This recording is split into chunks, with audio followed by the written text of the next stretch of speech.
Prenez place, s'il vous plaît.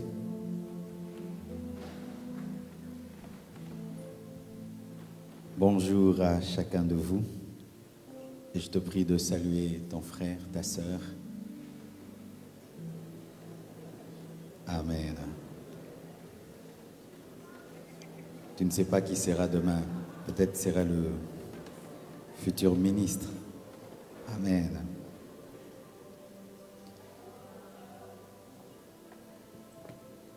Comme nous sommes dans l'onction des remerciements et des actions de grâce, je remercie le Seigneur pour ce qu'il a fait pendant ces 3 jours.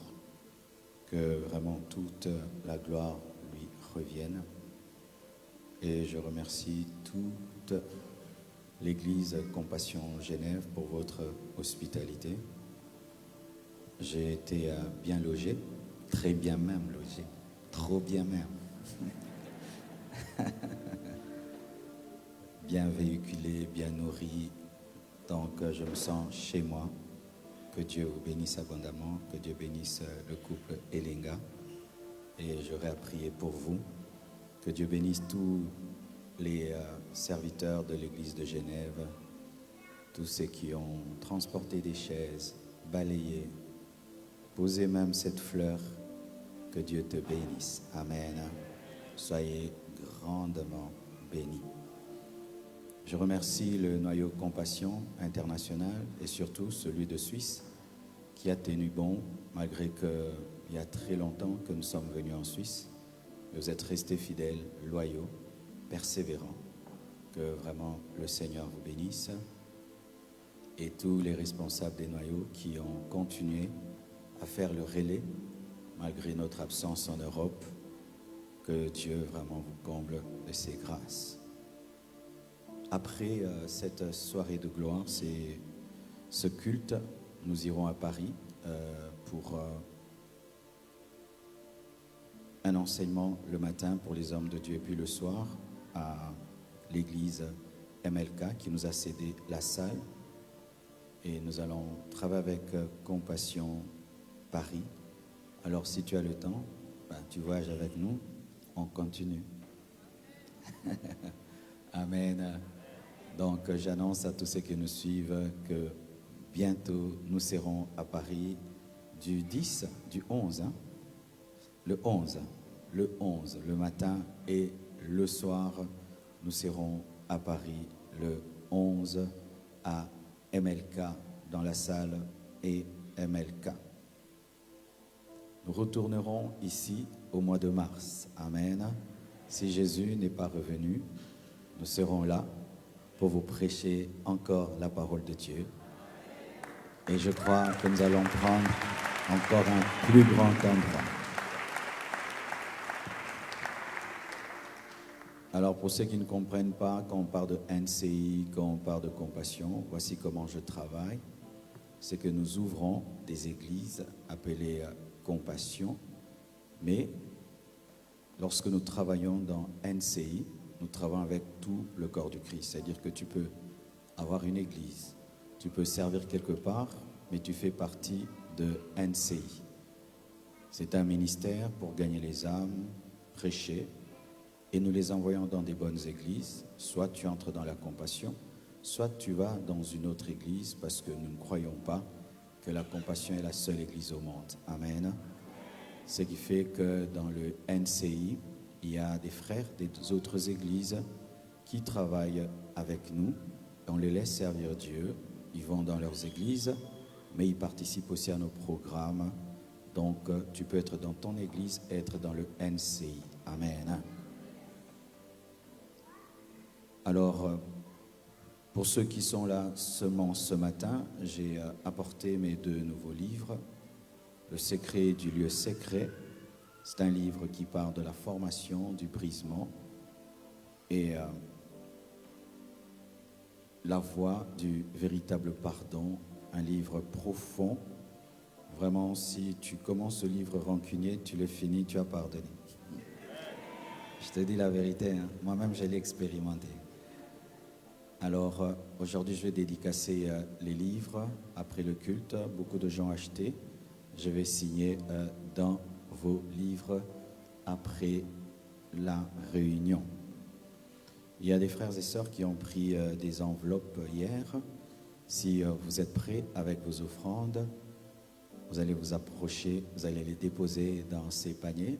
Ce que vous donnez nous permet d'organiser Europe Réveille-toi, aller à Paris, aller à Bruxelles, aller au Luxembourg, louer des salles, louer des hôtels, des instruments. C'est tellement important, ces contributions. Si vous êtes prêts, je vous prie de déposer vos enveloppes dans ces paniers à gauche et à droite.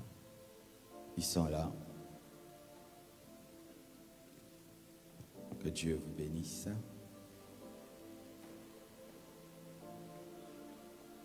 Et si tu es surpris et tu aimerais soutenir, tu peux voir les serviteurs de Dieu après le culte, le pasteur Armand après le culte.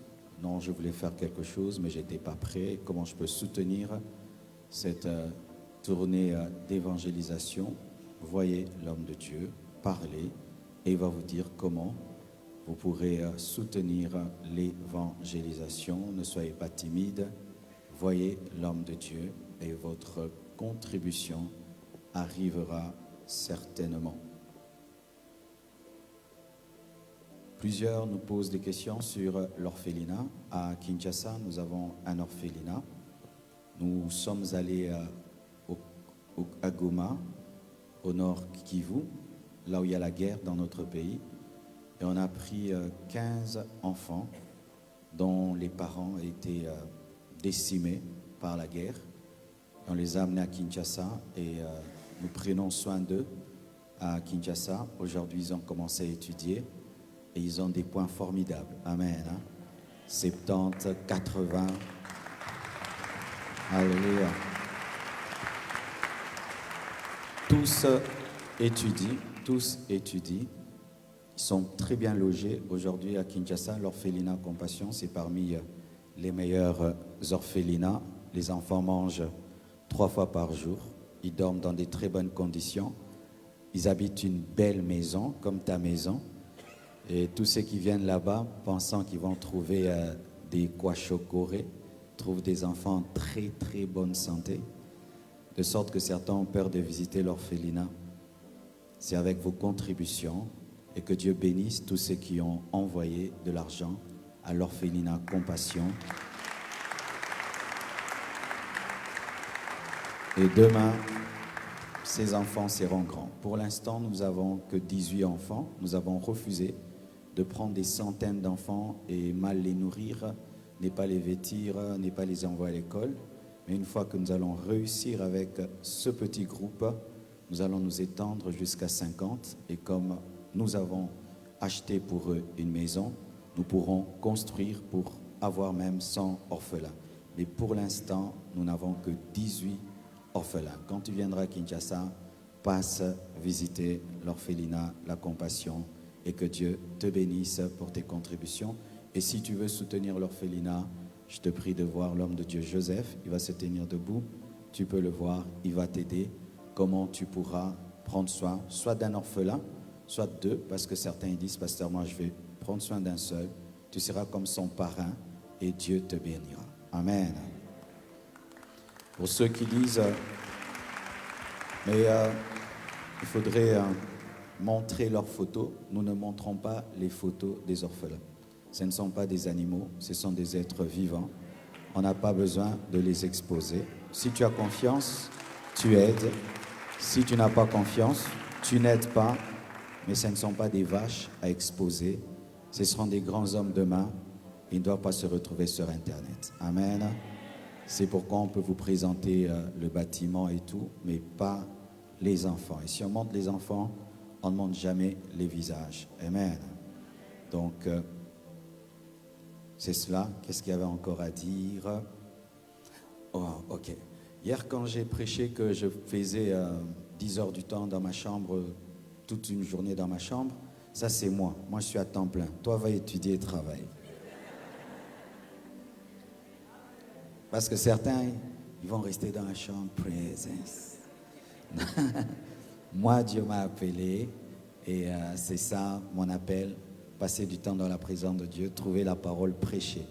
Mais toi, tu pries et tu vas étudier, tu pries, tu vas travailler. Et même si je suis à plein temps, j'ai le temps pour ma femme, le temps pour mes enfants, je regarde des dessins animés avec Chifra. Donc, il faut être équilibré. Amen. Hein? Parce qu'il y a une dame qui m'a appelé des États-Unis. Son enfant m'aime tellement qu'il a arrêté les études. Elle dit, le pasteur Marcelo lui-même a arrêté. Je devais l'appeler, dit, frère, Dieu a dit, va étudier. Dis à ton voisin, sois équilibré. Amen. Acclamons le Seigneur.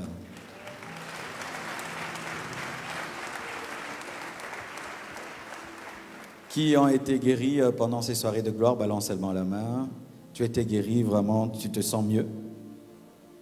Qui a été transformé, qui a été révolutionné, qui a été changé, qui a été sauvé, qui va persévérer, qui ne va jamais abandonner. Que Dieu vous bénisse abondamment. Nous sommes debout, nous allons lire la parole de Dieu et puis nous allons chanter et puis nous allons prêcher. Que Dieu vous bénisse, vous avez été formidables. Chacun venu de son coin, c'est difficile. Hein? Celui-ci chante là-bas, l'autre est là-bas, là-bas, et puis c'est mélangé. Deux pianistes, chacun son style s'est mélangé. C'est pas facile. Et acclamons notre drummer. Lève-toi un peu, lève-toi. Tu as quel âge? Tu as quel âge? 10 ans. 13 ans. Ah, tu as commencé à jouer depuis quand? Depuis l'âge de 3 ans. Waouh! Acclamons le Seigneur. Tu t'appelles comment? Tu t'appelles comment? Mathieu. Mathieu. Acclamons notre drummer, Mathieu. J'aimerais avoir un fils qui fait ça à l'église. Amen. Le thème de mon message ce dimanche, c'est « Réveille-toi et réclame ta vraie vie ». Dis à ton voisin de gauche, « Réveille-toi et réclame ta vraie vie ». Ton voisin de droite, réveille-toi et réclame ta vraie vie. Celui de derrière, celui de devant, seulement celui qui te sourit. Ne te sourit pas, tu ne parles pas. Amen. Nous sommes dans 1 Roi 3, versets 16 à 28. Alors 2 femmes prostituées vinrent chez le roi et se présentèrent devant lui. L'une de ces femmes dit, « Pardon, mon Seigneur, moi et cette femme, nous demeurions dans la même maison, et je suis accouché près d'elle dans la maison. 3 jours après, cette femme est aussi accouchée. » Ce français de la Bible est terrible. Hein? Mais je respecte, je lis comme c'est écrit. « Nous habitons ensemble. Aucun étranger n'était avec nous dans la maison. Il n'y avait que nous 2. Le fils de cette femme est mort pendant la nuit parce qu'elle s'était couchée sur lui. Elle s'est levée au milieu de la nuit. Elle a pris mon fils à mes côtés, tandis que ta servante dormait.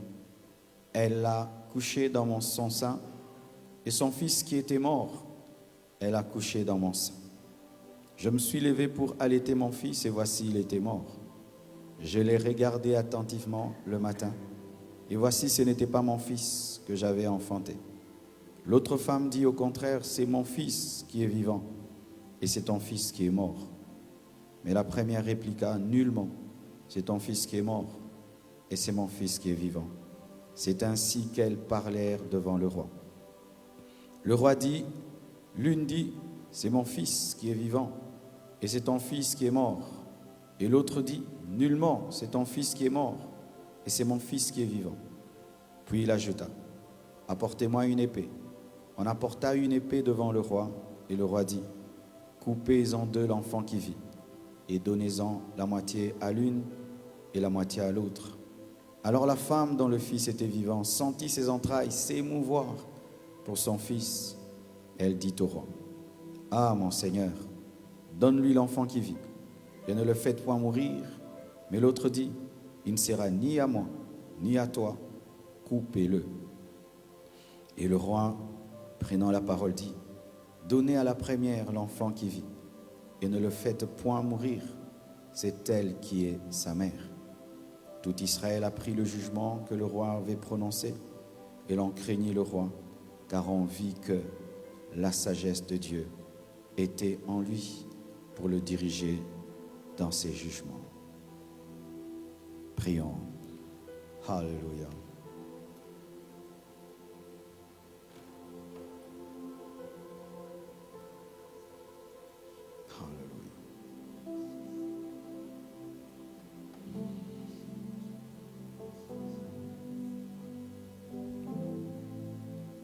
Tu es élevé au-dessus de tout. Tu es élevé au-dessus de tout. Jésus, Jésus, Jésus, Jésus, Jésus, Jésus, tu es élevé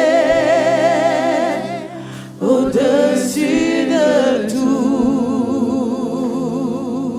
chantons Jésus, Jésus, Jésus, Jésus, Jésus, tu es élevé au-dessus de tout, au-dessus de tout. chantons Jésus, Jésus, Jésus, Jésus, Jésus, Jésus, tu es élevé au-dessus de tout, au-dessus de tout. Jésus, Jésus, Jésus, tu es élevé au-dessus de tout, au-dessus de tout. chantons Jésus, Jésus, Jésus, Jésus, Jésus, Jésus, tu es élevé au-dessus de tout. chantons Jésus, Jésus, Jésus, Jésus, Jésus, Jésus, tu es élevé au-dessus de tout. chantons Jésus, Jésus, Jésus, Jésus, Jésus, tu es élevé au-dessus au-dessus de tout.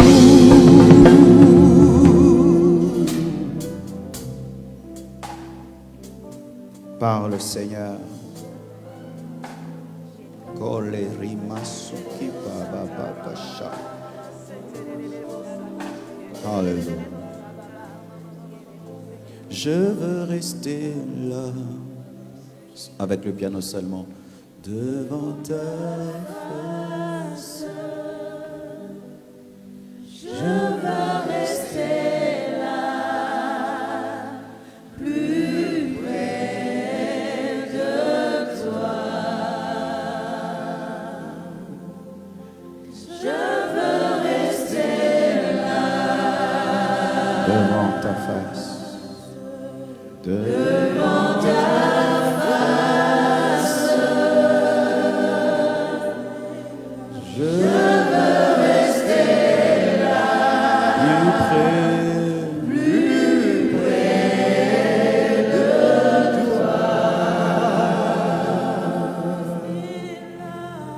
Je veux rester là, Devant ta face.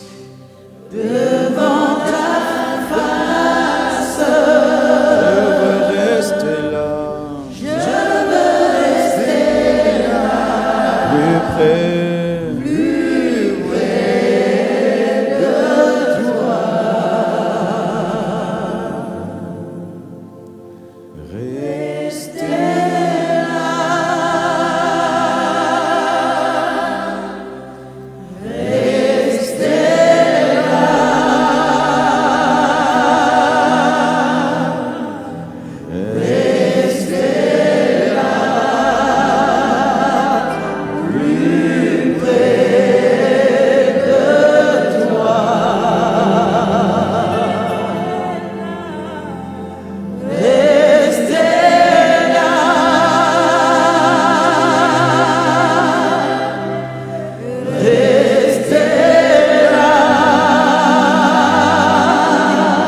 rester là.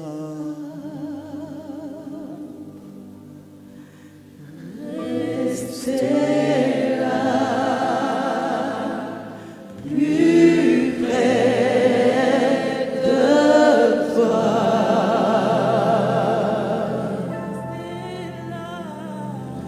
Rester là, rester là, rester là, plus près de toi. Seigneur Dieu de gloire, tu es tout pour nous.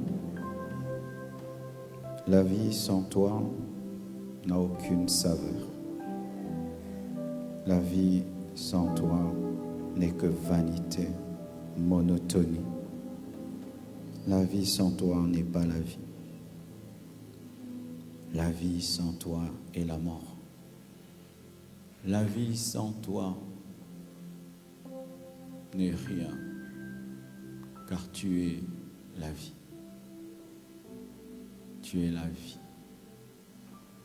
Vivifie nos vies, vivifie nos couples, vivifie nos familles, vivifie ton Église, vivifie notre spiritualité, nos ministères.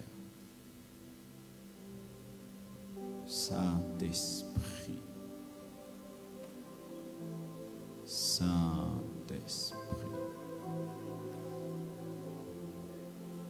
Saint-Esprit, Saint-Esprit, Saint-Esprit,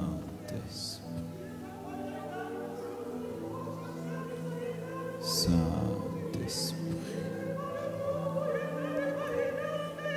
Shakere seketenere supa.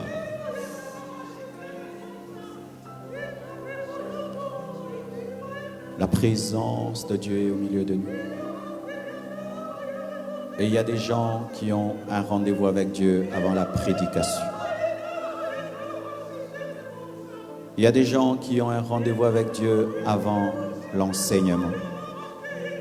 Je n'avais pas prévu cela. Mais il me dit qu'il y a des hommes qui sont comme Corneille. Vous savez, Corneille a été touché par le Saint-Esprit avant même que Pierre n'ait fini le message. Et il y a des hommes ici qui ont un rendez-vous avec Dieu avant la prédication.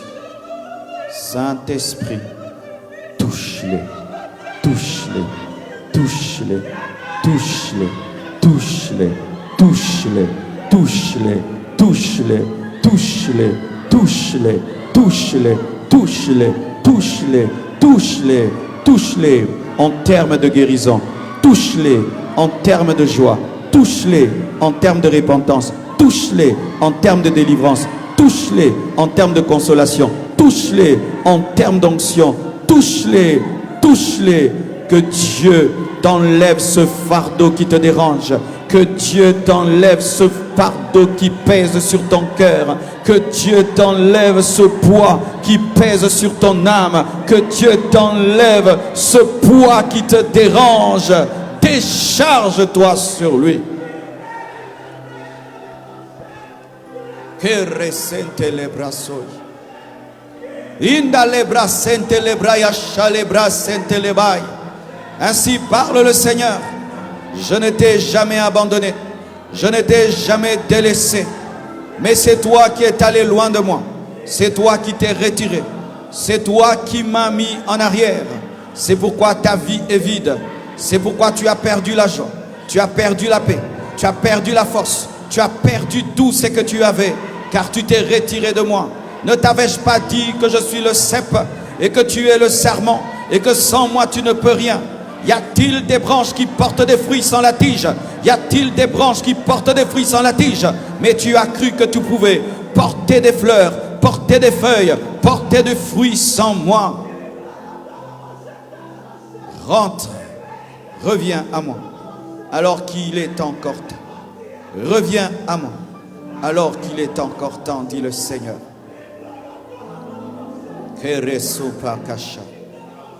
Alléluia. Merci pour ta présence. Merci pour ta présence.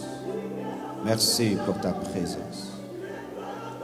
Lève tes mains et dis avec moi, Seigneur, me voici. Fais de moi ce que tu veux. Je me dispose à devenir l'homme que tu veux que je devienne. Saint-Esprit, Saint-Esprit, je désire ardemment ta plénitude. Je désire ardemment ta plénitude.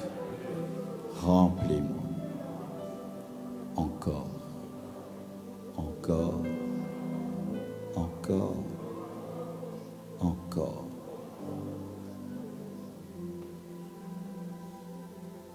Yes.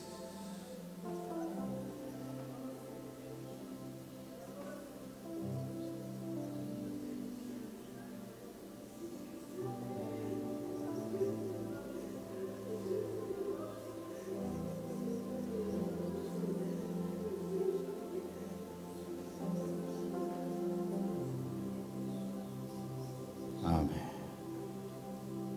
Gloire à Dieu. Nous acclamons Jésus.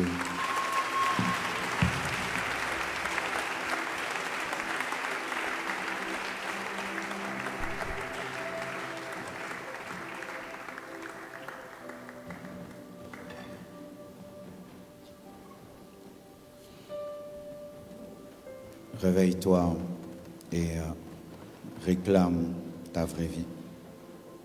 Qui ont déjà lu cette histoire de deux prostituées qui se chamaillent pour un enfant? C'est une merveilleuse histoire. Deux femmes libres vivaient ensemble et une a eu un enfant. Après cela, l'autre également a eu un enfant.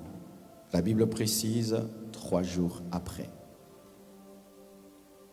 La première, lorsque elle a eu son enfant, elle dormait prudemment. Et une vraie femme, c'est ce qu'elle fait. J'ai aujourd'hui 4 enfants, 16 ans de mariage. L'année prochaine, cette année, oui, 17 ans de mariage. Et j'ai vu comment Blanche était chaque fois transformée par chaque enfant. Ma femme aime trop ses enfants. Des fois même, je suis un peu jaloux. Elle aime trop. C'est vraiment une mère.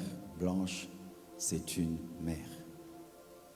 Elle est prête à donner sa vie pour ses enfants. Elle n'a pas besoin de le dire, tu le sens. Et vous en Europe, lorsque les enfants naissent, vous les mettez directement loin de vous, certains. Mais nous en Afrique, on dort avec nos bébés. Et tu imagines, entre toi et ta femme, il y a un bébé. Comme ces derniers temps, j'ai un bébé qui s'appelle Tabiri. Il a 9 mois. Et il dort entre nous. Au début, ça allait rester tranquille. Plus le temps passe, on l'appelle maintenant horloge. Donc tu le places là, à 22h, il est là.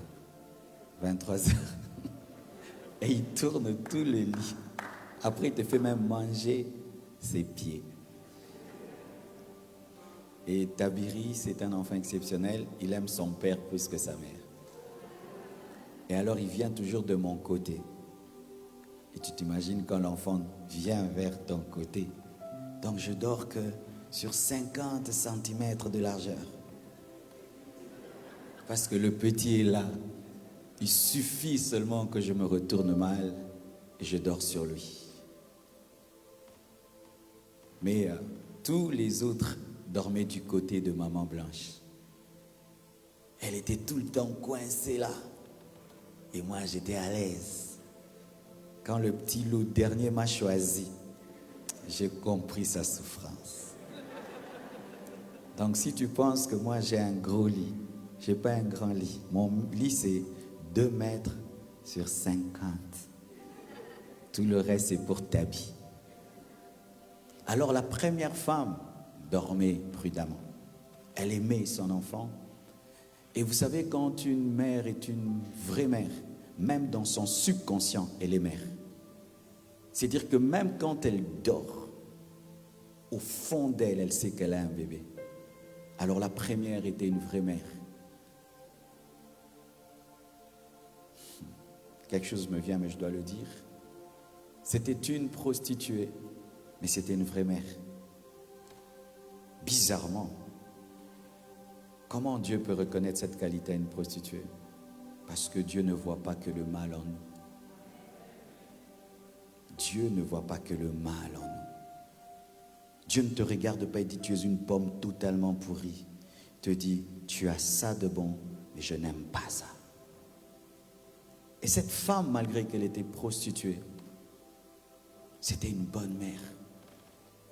Mais l'autre était prostituée et une très mauvaise mère. Et elle s'est endormie sur son enfant.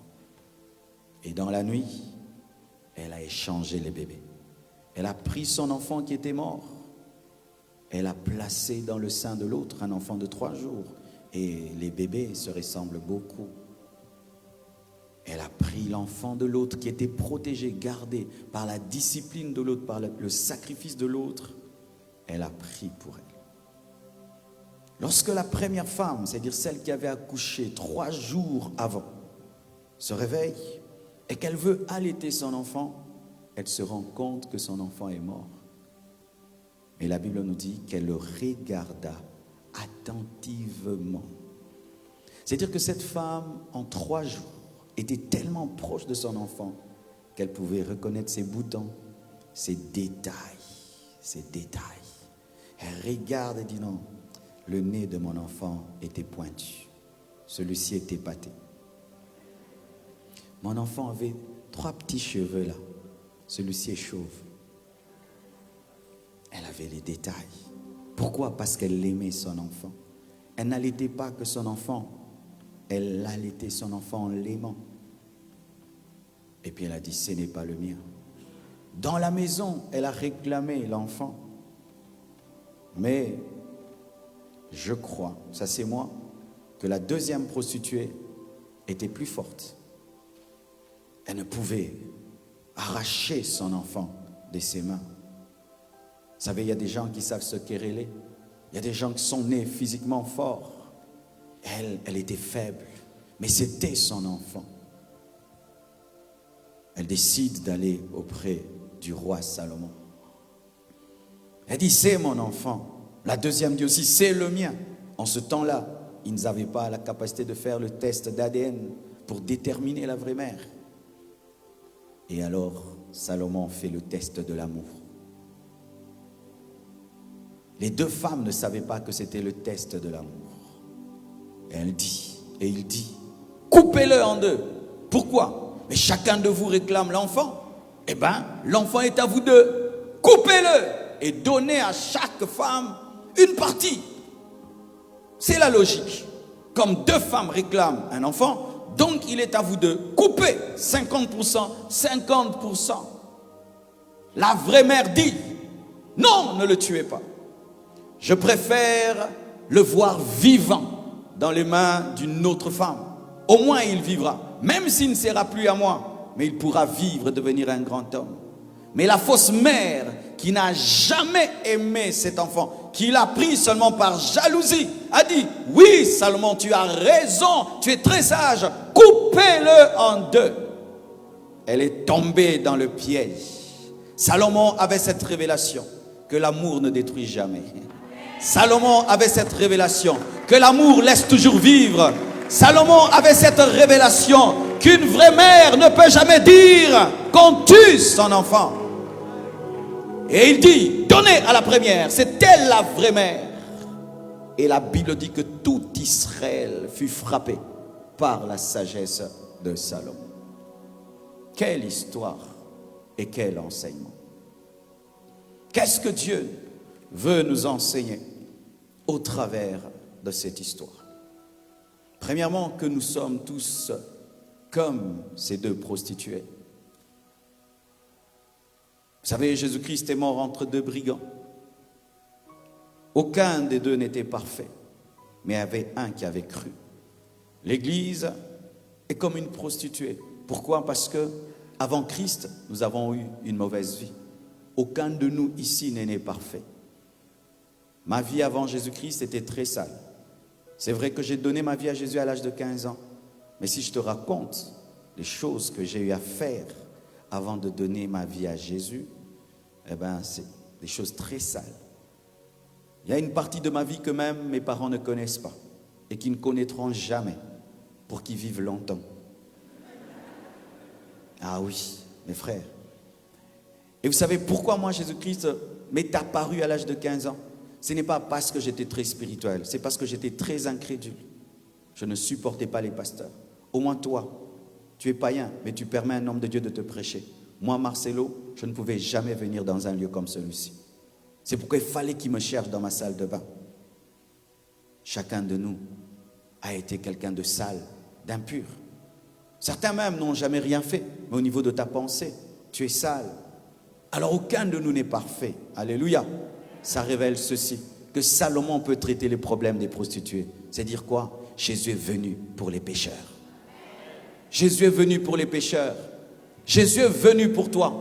Si le monde était fait des anges, Jésus ne serait pas mort. Si le monde était fait des saints, Jésus ne serait pas mort. Jésus est venu parce que tu avais un problème et tu avais un besoin. Tu avais besoin d'un sauveur. Tu avais besoin que quelqu'un meure à ta place. C'est pourquoi ne méprisez jamais les pécheurs. Ne les méprisez pas. S'ils sont hommes, hommes, femmes, femmes, c'est un péché cela. Mais eux, ne les méprisez pas. Parce que Dieu les aime. Et Dieu veut les transformer. Comme il t'a aimé toi, dans la sorcellerie, dans l'ivrognerie, dans le mensonge. Il est impossible de sauver un homme si tu le méprises. Il est impossible qu'un médecin soigne un patient s'il le méprise. Le péché est une maladie. Ne jetez pas le bébé avec l'eau sale. Jetez l'eau sale, mais gardez le bébé. Aucun de nous n'est digne. Aucun de nous n'est digne. Le salut, c'est la grâce. C'est la grâce. Mais le problème des chrétiens, une fois que Dieu nous a sauvés, changés, transformés, nous vivons comme si nous sommes nés parfaits. Rappelle-toi tes péchés. Rappelle-toi comment tu rampais dans le mal. Et respecte les autres. Et prie pour eux. Tout péché est un péché. Tout péché est un péché. Celui qui a avorté est comme celui qui a braqué une banque. Celui qui a vécu dans le vol est comme celui qui a commis la sorcellerie. Ne méprise pas cette prostituée que tu vois dehors. En elle se cache une prophétesse. Ne méprise pas le brigand à la droite de Jésus. En dernière minute, il donnera sa vie à Jésus et il recevra la promesse du paradis. Ne méprisez pas ces drogués. Un jour, ils seront remplis du Saint-Esprit et deviendront des puissants prédicateurs.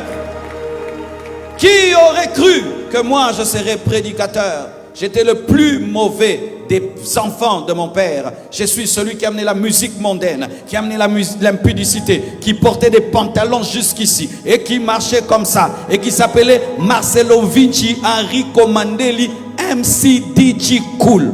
C'était mon nom. Mais aujourd'hui, je m'appelle Pasteur Jérémie. Je déclare qu'il y a du divin en toi, même si tu es dans la boue du péché. Jésus-Christ te cherche. Jésus-Christ t'aime.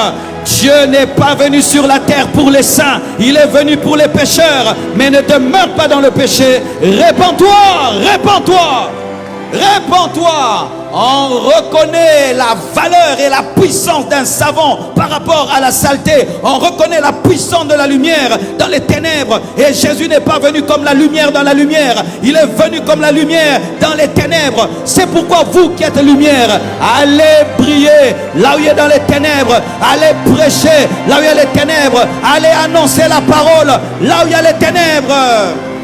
Quittez tout snobisme spirituel. Il est trop sale pour être à côté de moi. Jésus sera à côté de lui. Un jour, un pasteur est tombé dans le piège. Il a cru qu'il était devenu parfait. Il méprisait tous les autres pasteurs. Et un jour, il a invité un autre qu'il trouvait saint. Il dit, toi au moins, tu peux venir prêcher chez moi. Tu sais ce que cet autre pasteur lui a dit? Non, je ne peux pas venir prêcher chez toi. Pourquoi? Je vais salir ton église. Je suis trop sale. Quand des grands hommes de Dieu comme Wesley Finney, on leur pose la question, qui es-tu? Ils disent, je suis un pécheur sauvé par grâce. Je suis un pécheur sauvé par grâce. Quand tu l'oublies, tu tombes dans l'orgueil. Tu tombes dans le jugement et tu n'aides personne. Dieu n'encourage pas le mal, mais Dieu sauve le pécheur en l'aimant. Dieu nous a sauvés en nous aimant. Moi, la chose qui me touche en Dieu, c'est son amour. Éduque 2 enfants. Celui-ci tabasse-le tous les jours. L'autre, dis-lui, tu es beau, tu es belle, tu es intelligent. Celui à qui tu donnes l'amour deviendra grand. Celui que tu tabasses tous les jours, quand il grandira, il te tabassera aussi. Dieu est venu dans la colère. La loi, il n'a sauvé aucun homme. Il a tué sa propre créature. La terre s'ouvrait, les serpents brûlants tuaient les gens.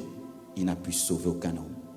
Mais les jours où il a décidé de manifester son amour, il est devenu un homme. Il a vécu parmi les hommes. Il s'est offert à la croix. Cela a bouleversé nos vies. Comment Dieu peut mourir pour un homme? Comment un Dieu parfait peut mourir pour un pécheur? Comment un homme saint peut mourir pour moi? Et comment peut-il mourir pour moi avant que je n'existe, sans que j'aie prié? Jésus t'aime.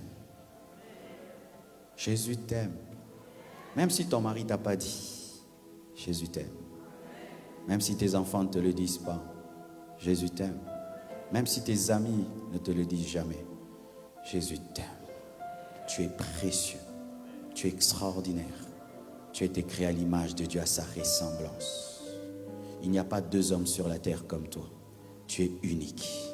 Ça m'étonne en Dieu. Dieu a créé des milliards d'hommes sur la terre, mais ne s'est jamais répété. C'est jamais répété. Ce frère ne ressemble pas à celui-là. Mais c'est comme si vous êtes frères, on dirait. Hein? Mais vous ne vous ressemblez pas. Lui, il est un peu clair, lui, un peu noir. Et lui ne ressemble pas à elle. Elle ne ressemble pas à elle. Elle ne ressemble pas à elle. Elle, Dieu a fait ça. Vous tous ici, unique, précis, particulier. Oh, Dieu est merveilleux. Et tous ces hommes qui disent qu'ils n'existent pas. Comment tu peux créer des milliards d'hommes sans te répéter une seule fois? Car même les jumeaux ne se ressemblent pas. Dans leur ADN, il y a des différences. Dans leur empreintes digitaux, ils ne se ressemblent pas. Jamais un jumeau ne vient et dit, je donne mon empreinte pour l'autre. On est unique. Et pas seulement les hommes, même les feuilles. Il n'y a pas 2 feuilles qui se ressemblent. Il n'y a pas 2 gouttes d'eau identiques. Quand tu te jettes dans un fleuve, une seconde après tu te jettes, ce ne sera pas ce fleuve-là. L'autre est parti, un autre est venu. Et ce Dieu t'aime dans ta particularité. Il t'aime dans ta particularité. Et il te dit de changer. Et il a un plan merveilleux pour toi. 2 prostituées viennent devant Pharaon, devant Salomon. Au lieu de les chasser, ils traitent leurs problèmes. Pensez-vous que cette femme après avoir récupéré son enfant, elle est rentrée dans la prostitution. Elle est devenue une adoratrice de Jésus, une adoratrice de Dieu, parce qu'elle a vu la sagesse de Salomon. Mais si il avait chassé pour dire tu es prostituée, tu me cherches, elle serait toujours dans la prostitution.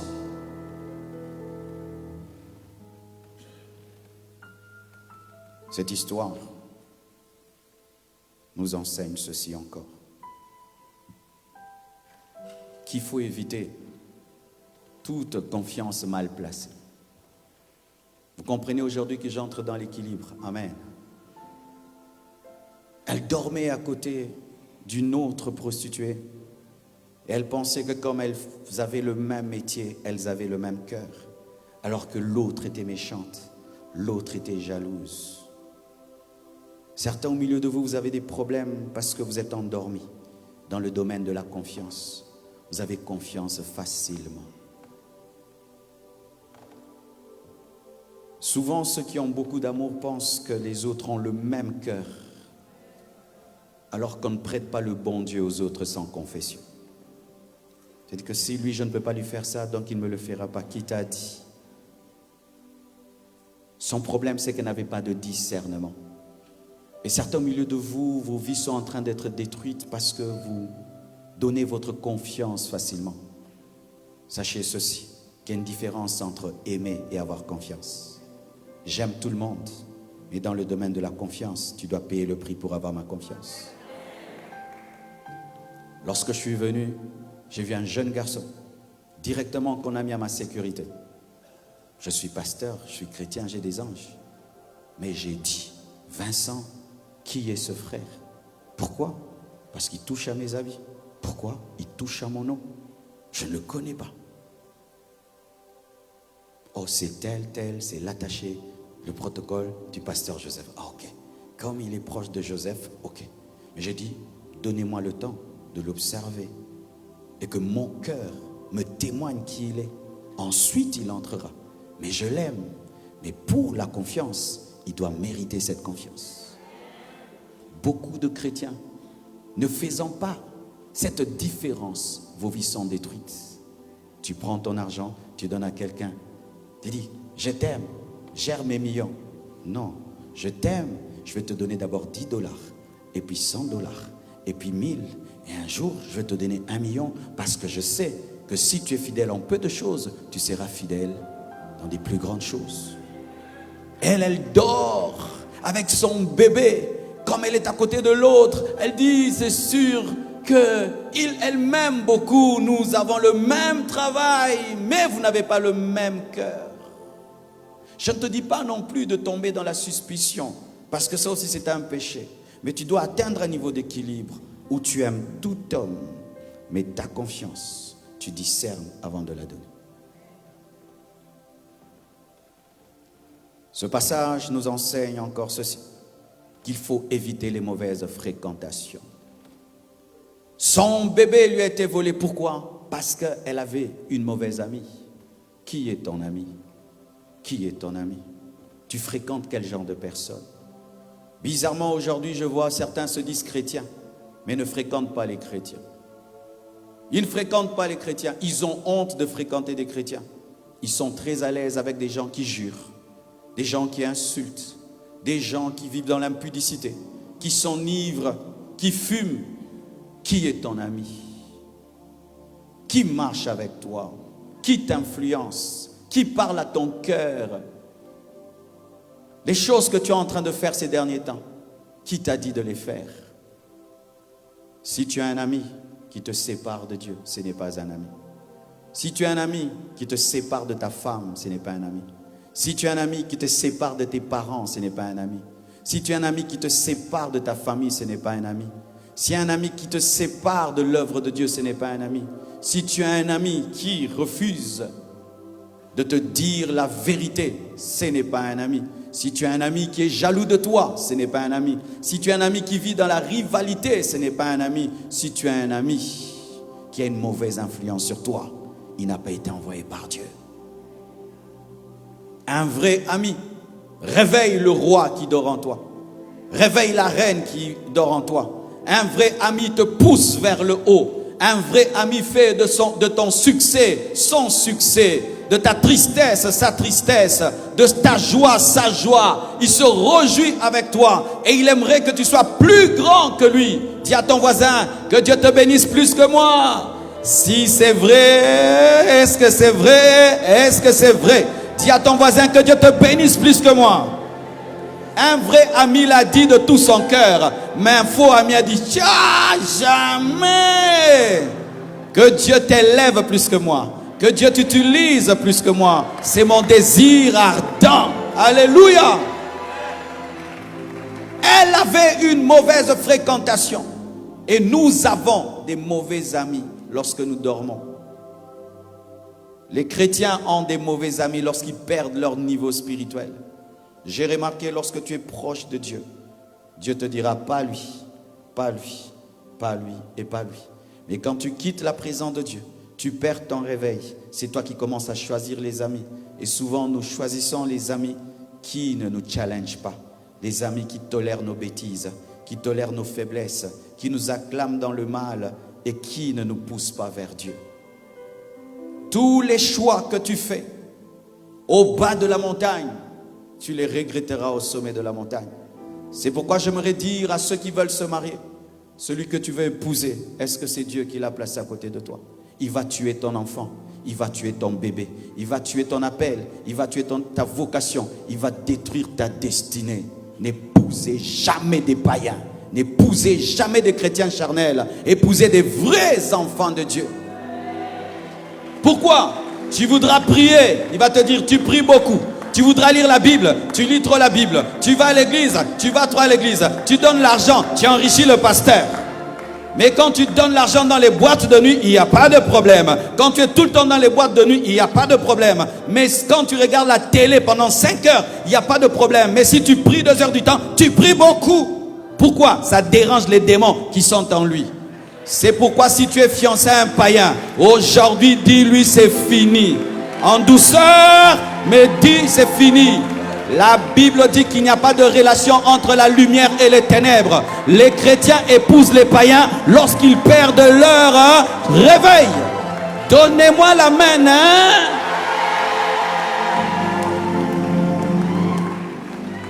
Je suis pasteur, ça fait 25 ans. J'ai béni plus de 200 mariages dans ma vie.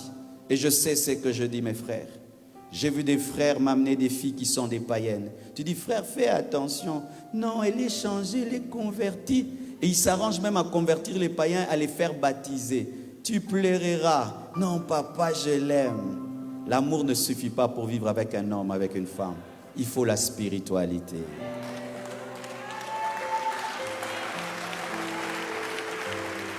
Donne-moi la main que je te parle.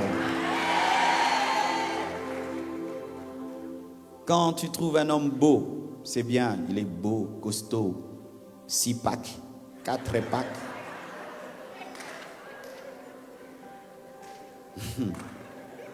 C'est beau, il est bien dans sa veste, il est gentil. Mais quand vous allez vous marier, écoutez bien, quand vous allez vous marier, est-ce que ces 6 packs vont résister devant la tentation? Est-ce que ces 6 packs vont résister devant une femme qui courtise? Est-ce que ces 6 packs vont résister quand tu vas vieillir? Est-ce qu'il aura toujours 6 packs à 80 ans? Quand on perd la spiritualité, on se marie pour le corps. Alors que la vraie dimension de l'homme, c'est l'esprit. Et c'est là.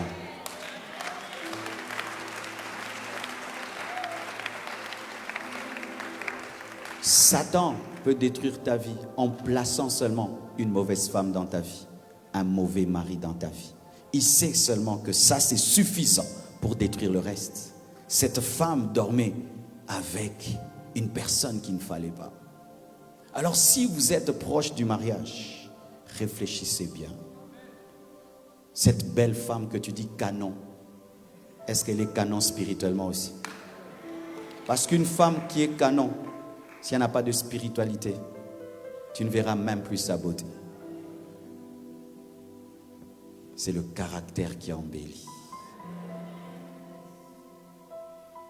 Alors, je respecte certains qui, à la veille du mariage, disent « Je ne me marie pas ». Je dis « Félicitations, tu es un homme. Quel courage ». Oui, je connais une fille qui a failli épouser un millionnaire, riche comme tout. Et puis, elle s'est rappelée des enseignements que je lui avais donnés. Elle dit, pasteur, il est riche, il a tout, mais il n'est pas chrétien. Je vais souffrir avec cet homme. Il est beau, il a tout, mais il n'a pas Jésus. Elle a dit non. J'acclame cette fille.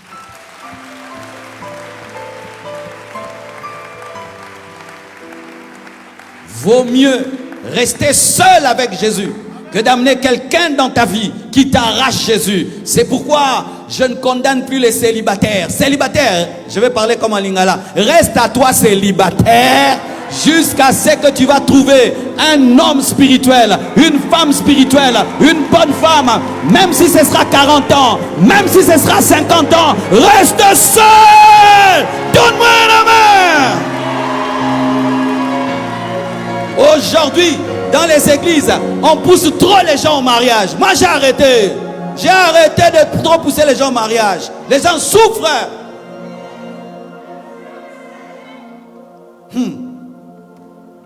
D'ailleurs, en Europe, c'est bien. Au Congo, lorsqu'une fille est âgée et qu'elle en a marre d'être chez elle, elle doit rester là jusqu'à ce que quelqu'un l'épouse. Même si elle travaille, même si elle a l'argent.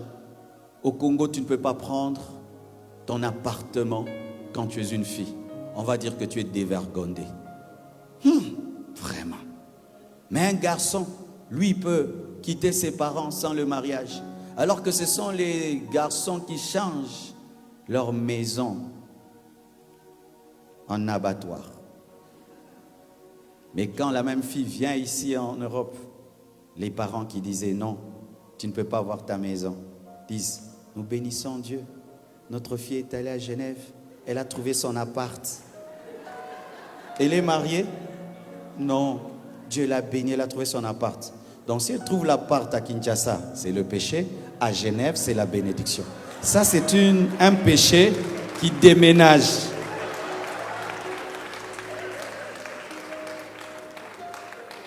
C'est pourquoi les filles en Afrique se marient pour quitter maman qui dérange, maman qui la gêne, maman qui parle tout le temps, tu as grandi, tu me déranges.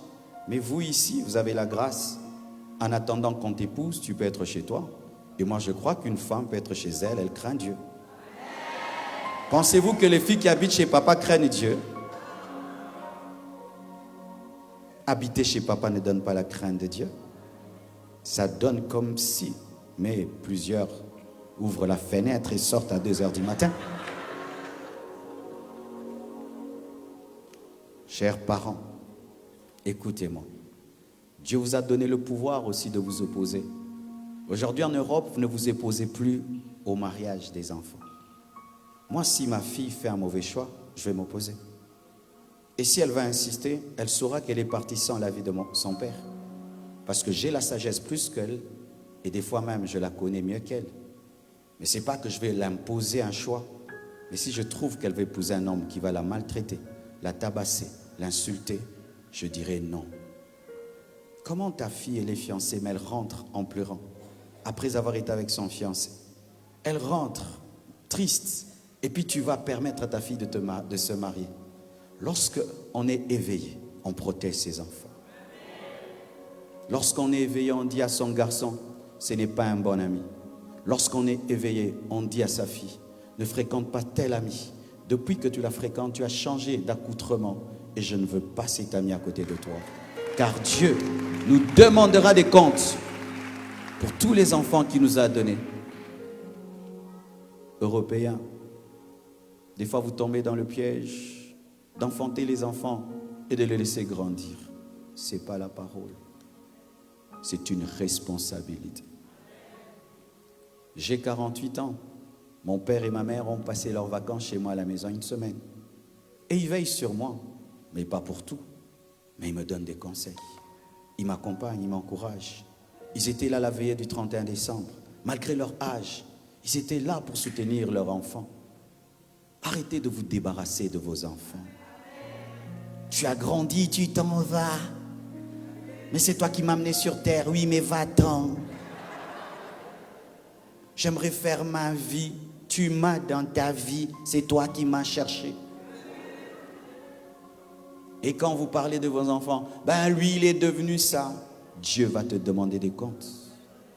C'est une fierté que d'avoir des enfants qui réussissent. C'est une fierté que d'avoir des enfants stables. C'est une fierté d'avoir des enfants autour de toi jusque dans ta vieillesse. Arrêtez de vieillir seul. Arrêtez de vieillir seul. Vous ayant débarrassé de vos enfants, blessant vos enfants, rejetant vos enfants, de sorte qu'ils vous oublient, alors qu'ils sont sortis de vous. Comment ton enfant peut aimer quelqu'un qui n'est même pas son père plus que son père?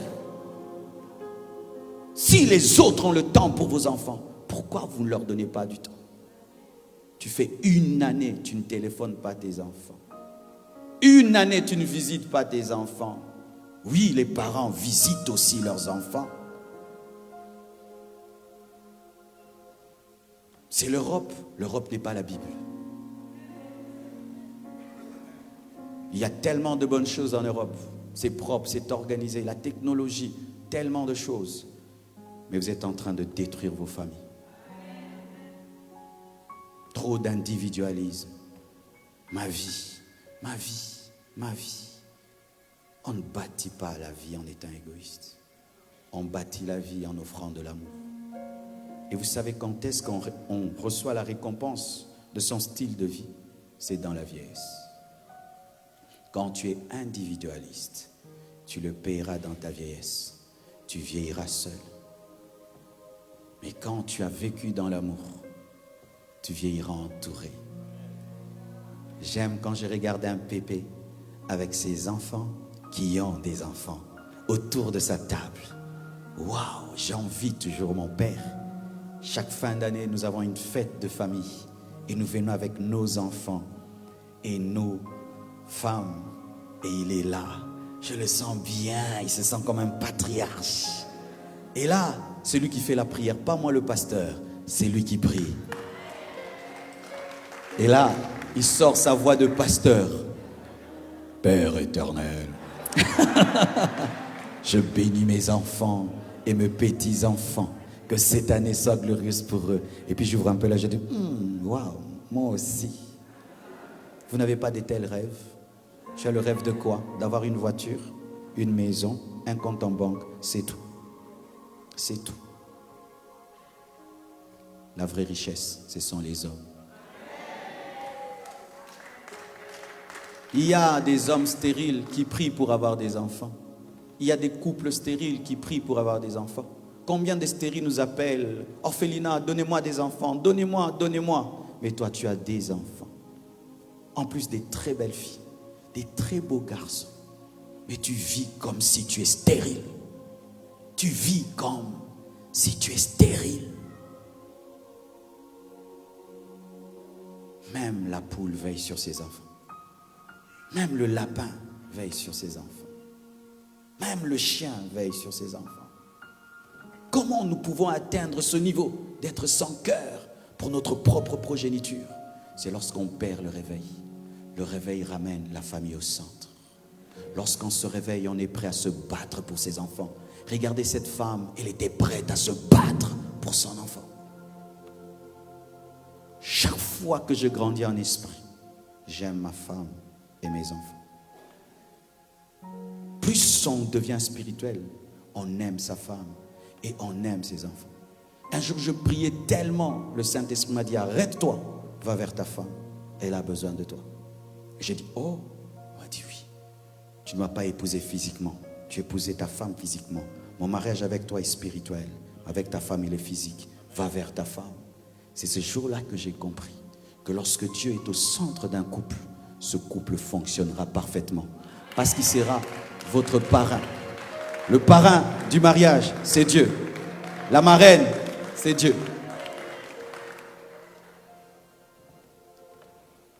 Oh, Dieu parle à une famille.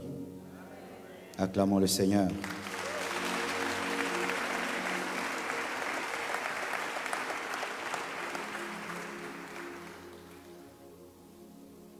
Cette parole nous révèle qu'avoir une mauvaise vie est une mauvaise chose. Pourquoi cette femme s'est retrouvée dans ce problème d'avoir une amie qui peut lui arracher son bébé et lui donner un mort? C'est parce qu'elle avait une mauvaise vie. C'était la conséquence de ses péchés. Mes frères, ne vous y trompez pas. On ne se moque pas de Dieu. C'est qu'un homme aura sémé, il le moissonnera certainement. Lorsque tu livres ta vie au péché, tu es en train de s'aimer. Comme on sème une graine. Et après, ça donne des racines. Et puis un jour, un arbre. Et puis un jour, des feuilles. Et puis un jour, des fleurs. Et puis un jour, des fruits. La vie que tu mènes est une sémence. Bientôt, tu auras un arbre. Bientôt, tu auras des feuilles. Bientôt, tu auras des fleurs. Et bientôt, tu auras des fruits. Lorsqu'elle sortait avec les hommes à gauche et à droite, elle avait de la joie. Mais quand elle s'est réveillée avec un mort, alors elle s'est rendue compte qu'une vie de prostituée est mauvaise. Arrêtez de mener une mauvaise vie. On commence à mener une mauvaise vie lorsqu'on perd son réveil. Vous savez, quand on perd le réveil, on oublie les conséquences des actions. Tu vois un homme qui commence à s'amouracher d'une petite fille, s'amourache d'elle. C'est sûr qu'il a perdu son réveil parce qu'il a oublié les conséquences. Demain, il se retrouve sur YouTube. Là, il pleure. Mais qu'est-ce que tu pensais en trompant ta femme? Quand ta femme te quitte, divorce, tu es étonné. Mais quand tu te livras à l'adultère, qu'est-ce que tu pensais? Tu ne pensais pas que tu détruisais ta famille? Tu ne pensais pas que si ta femme la prenait, elle te quitterait? Tu ne pensais pas que si tes enfants étaient au courant, ils cesseront de te respecter, de t'honorer? Tu avais oublié que tu perdrais ton ministère, ton travail? Comment tu peux oublier une telle chose? Il faut dormir pour oublier de telles choses. Comment vous oubliez les conséquences des péchés? Adam et Ève ont sémé le péché. Voilà le monde que nous avons aujourd'hui. Malgré toute la technologie que nous avons, nos cœurs sont vides. Malgré les gratte-ciel que nous bâtissons, les cœurs sont vides. Malgré les nouvelles voitures, les nouveaux iPhones, les cœurs sont vides. Nous achetons tous les nouveaux iPhones, nous achetons toutes les nouvelles voitures. Tout. C'est vide. Parce que si on fait aujourd'hui iPhone 17, tu vas l'acheter encore. Mais on va dire quoi? Il y a une nouvelle application. Au coin là-bas, ça fait clignote seulement. Tu vas acheter seulement parce que ça clignote au coin.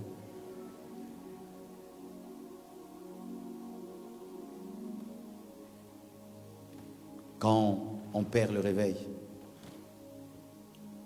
on est comme quelqu'un qui traverse la route et qui ignore qu'une voiture peut venir de droite ou de gauche et te tamponner. Quand tu commences à te livrer au mal et que tu oublies les conséquences, sache que tu as perdu ton réveil. Lorsque David a pris la femme d'autrui, il avait oublié qu'il pouvait l'engrosser. Il avait oublié qu'il était un homme et qu'il pouvait l'engrosser. Et lorsque la femme vient, je suis grosse. Ah, il est étonné. Tu étais un homme, non? Il avait cru qu'il était une poupée. C'est ça le sommeil.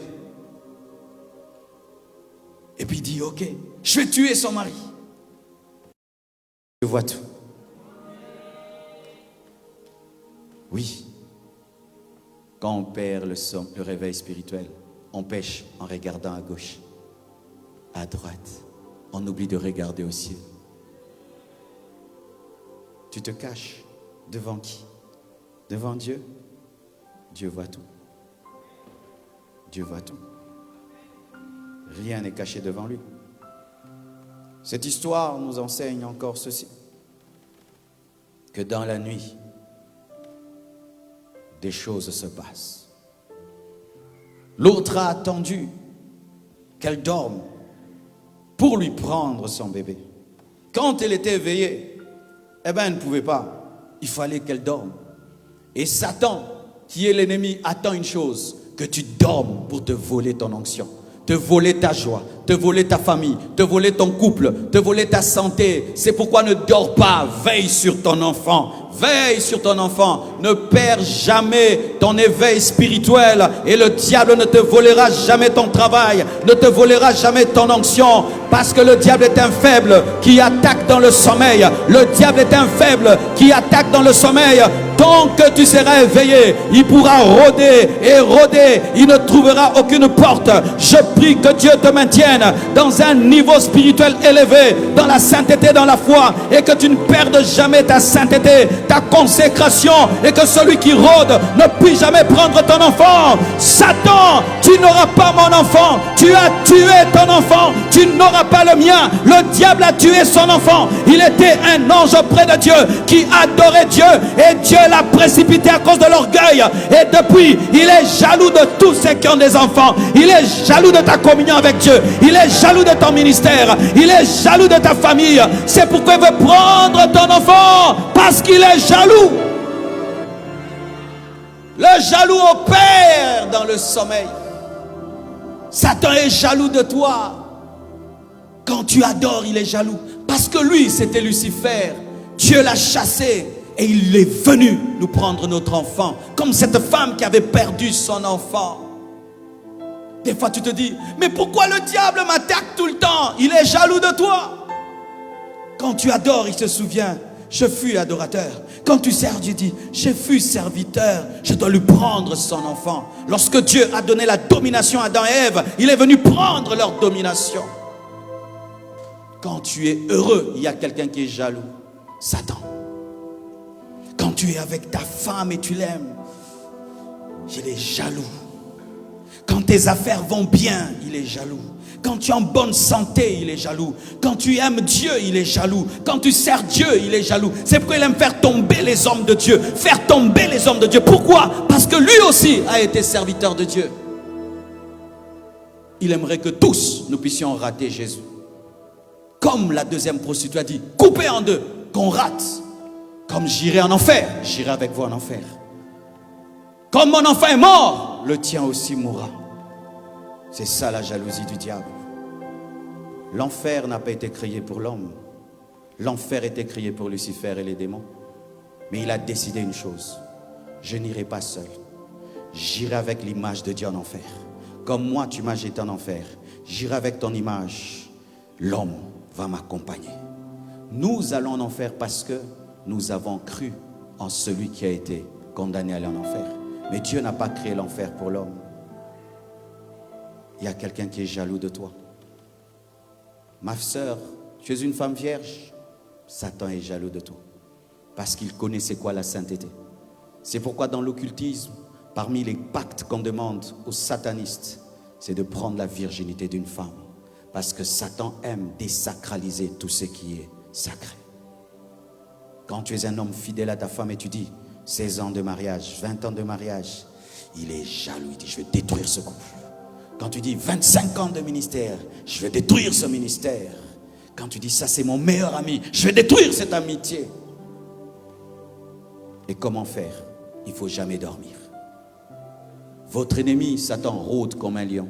Malgré qu'il était dépouillé, la Bible reconnaît qu'il rôde. Mais par rapport à un rôdeur, on place une sentinelle. Sois la sentinelle de ta vie. Sois la sentinelle. Lorsque des mauvaises pensées commencent, dis, ça c'est quelle pensée? Non, je refuse. Lorsque des mauvais désirs commencent, ça c'est quel désir? Non, ça ce n'est pas moi. Veillez sur vos pensées, veillez sur vos émotions, veillez sur vos cœurs, veillez sur ce que vous regardez, veillez sur ce que vous entendez, veillez sur les portes de vos vies, les yeux, les oreilles, veillez sur vos yeux, veillez sur vos oreilles, veillez sur vos pensées. Avant de détruire son couple, on pense le détruire. Avant de détruire sa famille, on pense. Avant de tromper sa femme, on pense. Avant de tromper son mari, on pense. Avant de faire du mal à ses parents, on pense. Si tu veilles sur la pensée, tu n'agiras pas.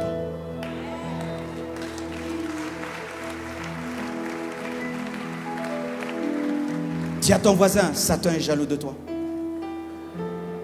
Est-ce que tu le sais? C'est pourquoi des fois, si tu sens des oppressions démoniaques autour de toi, il y a un nom qui nous a été donné. Le nom qui est élevé au-dessus de tout autre nom. Le nom de Jésus. le nom de Jésus. Lorsque tu sens des oppressions maléfiques dans ta maison, maman, réveille-toi et dis, je chasse de cette maison tout esprit mauvais. Je chasse de mes enfants tout esprit de rébellion. Je chasse de mon mari tout esprit d'infidélité. Je chasse de cette maison tout esprit de maladie et de pauvreté. Vous avez reçu le pouvoir de marcher sur les scorpions, sur les serpents, sur toute la puissance de l'ennemi. Et rien ne pourra vous nuire. Prenez autorité sur les démons. Chassez les démons. Manifestez la puissance du nom de Jésus. Alléluia. Ça fait du bien aux enfants d'entendre maman qui est en train de prier. N'est-ce pas? Quand j'étais un enfant et que je dormais, je sens maman prie. Je dis maman prie, donc tout va bien. Mais quand les enfants dorment, ils entendent les parents se chamailler. Ils ont des cauchemars. Sois la maman qui prie. Ton enfant te dit je vais en boîte. Toi tu restes à genoux. Tu pries. Il voudra prendre l'alcool. Il se dit non, je rentre à la maison. Ton mari va en mission. Tu pries. Un jour, il veut sortir avec une prostituée. Il dit, ah non, je suis marié. Ah oui. Ah oui. Ah oui. Ta femme fait les affaires. Elle se retrouve à Dubaï, loin de toi. Et un bon Dubaïote. Elle se souvient qu'elle est mariée. Parce que tu pries. Au lieu de contrôler les WhatsApp de vos maris, priez. Au lieu de vous réveiller la nuit, priez. Au lieu de devenir des KGB et des CIA, priez. Le Saint-Esprit est plus que le KGB et la CIA. Donne-moi l'amen. Est-ce que je peux parler? Quand tu deviens maman CIA KGB, tu auras des maux de tête. Car les hommes aujourd'hui sont terribles. Ils ont 3 téléphones, mais toi tu ne connais qu'un seul. Et les 2 autres là, ils ont des codes, les codes des pieds. Pour l'ouvrir, il faut ses orteils.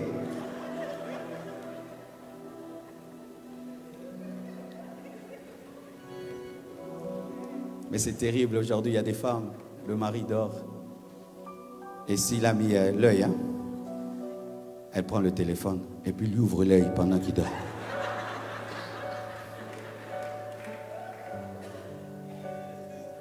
Tu auras des maux de tête. Quand j'ai donné ma vie à Jésus, j'ai des sœurs très belles. Alors j'ai dit, mes sœurs ne sont pas encore chrétiennes. Si je deviens un grand frère qui les court derrière, tu viens d'où, ça c'est qui? J'aurai mal à la tête. Comment je vais régler ce problème? J'ai dit, moi, qu'est-ce qui m'a changé? Jésus. Je vais tout faire qu'elles aient Jésus, comme ça j'aurai la paix. Alors je venais seulement, Jésus t'aime, viens à l'église, Jésus t'aime. Quand ils se sont convertis, j'ai eu la paix. Parce que si elle veut faire quelque chose, Jésus va le dire, tu vas où? Tu viens d'où? J'ai eu la paix. Chers parents, toujours derrière vos enfants, vous allez vous fatiguer. Aujourd'hui, on ne sait même plus ce qu'ils regardent dans leur téléphone. Ils s'enferment dans les chambres, on ne sait pas. Ils maîtrisent les téléphones plus que nous. Tu donnes un téléphone à un enfant, les choses qu'il en fait. Tu te dis, c'était toujours dans cet iPhone. Comment tu vas faire? Même si tu lui ravis le téléphone à la maison, il a un ami qui a un téléphone. Tu vas le garder à la maison, il doit aller à l'école. Et à l'école, on va lui enseigner des choses. Il n'y a plus homme, il n'y a plus femme. Tu fais quoi? Tu vas avoir une école à domicile. Tu vas devenir professeur de mathématiques. Ils doivent aller à l'école. On fait comment? On se bat pour qu'ils reçoivent Jésus.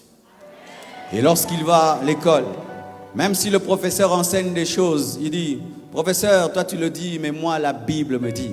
Et mes enfants, ils reviennent dire, papa, on nous a dit que ce n'est pas Dieu qui a créé la terre, mais moi j'y crois pas, c'est Dieu qui a créé la terre. On nous a dit, il n'y a plus de le, il n'y a plus de là, il n'y a plus d'hommes, il n'y a plus de femmes. Mais moi, je crois qu'il y a des hommes, il y a des femmes. S'aimer la parole dans les enfants, Prêchez la parole aux enfants. Éduquez vos enfants selon la Bible. Ils vont être résistants. Ils vont être résistants. Ils vont être résistants. Donnez la Bible à vos enfants. Donnez Jésus à vos enfants et vous aurez la paix. Et d'ailleurs, lorsque vous allez faiblir, ce sont eux qui vont vous dire: papa, prions. Maman, prions. Maman, pardonne papa. Papa, pardonne maman. Prenez le temps. Lorsqu'on perd le réveil, on cesse de s'occuper des enfants. On cesse de prier avec les enfants. On cesse d'enseigner les enfants. On parle de tout, sauf de la Bible aux enfants. Lorsque les parents dorment, Satan vient voler les enfants. Aujourd'hui au restaurant, alors que je prenais mon petit déjeuner, il y avait une famille à ma droite et une famille à ma gauche. J'aime beaucoup observer les familles. Et je regardais. La famille à ma droite avait, je crois, presque le même nombre d'enfants que celle qui était à ma gauche. Maman était au téléphone. Et j'ai vu, la grande était au téléphone alors que c'était le temps de manger et de causer ensemble. Et j'ai dit, pourquoi cet enfant est au téléphone alors que c'est l'heure de manger et de communier avec tout le monde? Je m'ai dit, regarde sa mère, elle est aussi au téléphone. Lorsque maman à table, toi tu es au téléphone, tu dis aux enfants, soyez au téléphone. Lorsque tu perds ton réveil, tu le contamines à tes enfants. Et puis il y avait quelqu'un à mes côtés, c'était un papa. Il y avait tellement d'enfants et sa femme ne pouvait pas être à table, elle devait être avec les grands enfants. Et on lui a laissé les tout petits. C'était un Italien. Et il causait, il entretenait les enfants. Il n'avait pas son téléphone. Et il y avait une telle communion à côté de moi, à ma gauche. J'ai failli même aller dire à ce papa, mais en italien, je ne pouvais pas dire Padre, padre, good, padre, padre. J'ai failli lui dire ça vraiment, Padre, padre. Je veux dire, tu es un père. Je ne te connais pas. Tu es un bon père. J'ai vu les petits enfants à l'aise à côté. Et ça m'a donné la paix. Malgré la dépravation des mœurs, il y a des merveilleux parents. Il y a encore des merveilleux parents. Il y a encore des parents réveillés qui refusent de subir cette modernité qui nous amène à aller au restaurant, être à table derrière nos téléphones et ne plus nous parler, ne plus éduquer. Quand est-ce qu'on nous a éduqués, nous? On nous a éduqués à table. C'est à table que papa te disait, un homme ne dit pas ça, un homme ne fait pas ça, on ne mange pas comme ça, on ne dit pas ça, on ne dit pas ça. Mais aujourd'hui, tout le monde au téléphone, celui-ci sur Google, l'autre YouTube, Instagram, Twitter, WhatsApp. Un piège du diable pour endormir nos familles et détruire nos familles. Certes, le téléphone est bon, mais il est aussi mauvais. C'est comme un couteau. Il peut tuer et il peut t'aider à préparer. Il y a un temps pour le téléphone. Et il y a un temps pour la prière familiale. Il y a un temps pour le téléphone. Il y a un temps pour les enfants. Il y a un temps pour le téléphone. Il y a un temps pour regarder ta femme, regarder ton mari. Quelle est la dernière fois que tu as regardé ta femme? Un jour, un enfant prie Dieu, il dit, Dieu, fais que mon père m'aime comme son téléphone. Mais oui, tu as toujours ton téléphone. Tu as toujours ton téléphone. Chaque fois qu'il tombe, tu le cherches. Mais des fois, ton enfant est quelque part, tu ne sais même pas où il est.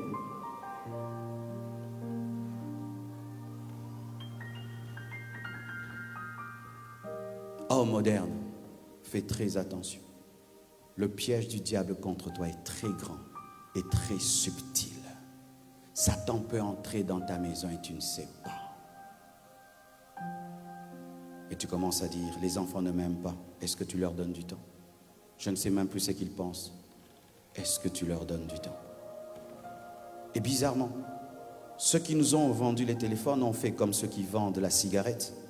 La cigarette, quand on la vend, qu'est-ce qu'on dit à côté? On dit ça tue. Et maintenant, quand tu as un téléphone, le téléphone te dit, tu m'as trop regardé, n'est-ce pas? Est-ce que je peux couper ou tu continues? Et même, si tu regardes trop, ça peut te dire, aujourd'hui, 8 heures du temps, 5 heures du temps. Aujourd'hui, tu as battu ton record. Vrai ou faux?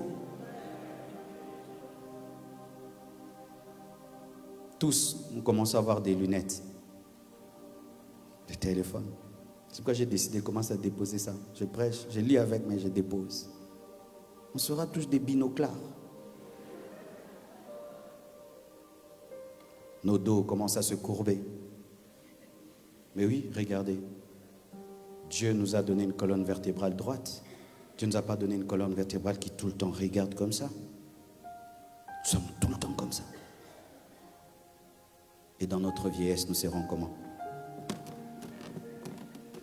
Mais oui, tout le temps comme ça. Et ce qui est terrible, certains sont dans une même maison et s'écrivent. Je sors, ok, je vais manger, on va dans le frigo. Tu m'excuses pour ce que je t'ai dit. Je suis là, parle. Non, je t'envoie un voice. Dis non. Dis non. Je déclare la révolution. Dites non. Dites non. Dites non. Je regarderai ton visage, je te toucherai parce que tu n'es pas virtuel. Ayez le temps de vivre réellement, concrètement avec vos femmes, avec vos enfants. Touchez vos femmes, touchez vos enfants, touchez vos maris. Si tu as ta femme à côté, touche ta femme. Si tu as ton mari, touche ton mari. Si tu as tes enfants, touche-les. Nous ne nous touchons plus avec des téléphones tactiles. Mais moi aussi je suis tactile. Je suis tactile, je suis tactile, moi aussi je suis tactile. Donne-moi la main. Tes enfants sont tactiles, ta femme est tactile, ton mari est tactile, mais c'est le téléphone que tu touches et que tu touches et que tu touches. Ça fait du bien à une femme, son mari la touche. Car ton téléphone te dit toujours, tu ne m'as pas touché, n'est-ce pas? Dès le matin. Et même, nous sommes dessus. On ne sait même pas ce qu'on y fait, non? Tu prends seulement. Tu fais quoi? Je ne sais pas. Dépose. Et quand ton téléphone te révèle rouge, batterie presque. Avez-vous un chargeur?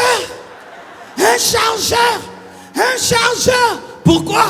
Bientôt lobat. Mais tu es déjà lobat spirituellement. Tu ne pries pas. Tu ne crains pas Dieu, tu ne lis pas la Bible, tu n'es pas dérangé d'être lobat spirituellement, mais quand tu es lobat, mon téléphone est lobat. Est-ce qu'il y a un chargeur? Va chercher le vrai chargeur, la prière, le jeûne, la sainteté. Recharge ton esprit parce que Dieu veut te parler, mais tu es lobat. Dieu veut te révéler des choses, mais tu es lobat. Il veut te donner des vidéos, des visions, mais tu es lobat. Il t'envoie des oracles, des voices, mais tu es lobata. Il te donne des songes, mais tu es lobata. Et tu ne peux capter ces messages. Allez recharger vos esprits comme vous rechargez vos téléphones. Des téléphones surchargés, mais des esprits déchargés ne peuvent affronter Satan. Tu n'affronteras pas le diable avec ton téléphone. Tu l'affronteras avec ton esprit. C'est pourquoi Jésus a dit, veillez et priez. Enfin, de résister devant la tentation. La chair est faible, mais l'esprit est disposé. Cet enseignement, cette parole nous enseigne ceci. Qu'il faut se réveiller pour réclamer sa vraie vie. Lorsque cette femme s'est réveillée et qu'elle a voulu allaiter son enfant, l'enfant n'allaitait pas. Son enfant allaitait. Sa vraie vie allaitait. Quand elle regarde attentivement, elle dit, ça ce n'est pas mon enfant. C'est seulement lorsqu'elle s'est réveillée qu'elle a réclamé son enfant. C'est seulement quand on se réveille qu'on réclame sa vraie vie. Qu'on se rend compte qu'on n'a pas été créé pour vivre dans le péché. Qu'on n'a pas été créé pour vivre dans la maladie. Qu'on n'a pas été créé pour vivre dans la pauvreté. Qu'on n'a pas été créé pour vivre dans la tristesse, qu'on n'a pas été créé pour mener une vie sans joie et sans bonheur. C'est seulement lorsque on se réveille qu'on dit, ça c'est pas ma vie. Tu sais, quand tu perds ton réveil, tu acceptes une vie qui n'est pas la tienne. Une vie de dépendance, une vie sans bonheur, une vie sans vision. Mais quand tu te réveilles, tu dis, j'ai jamais rêvé de cette vie. Je n'en veux plus. Je ne veux pas ce bébé mort. Je ne veux pas ce bébé mort. Ce bébé n'est pas le mien. Cette vie n'est pas la mienne. Qu'est-ce que je fais ici, dans cette maison, avec un homme qui ne m'a pas épousé? Ça, ce n'est pas ma vie. Moi, j'avais rêvé que je veux me marier.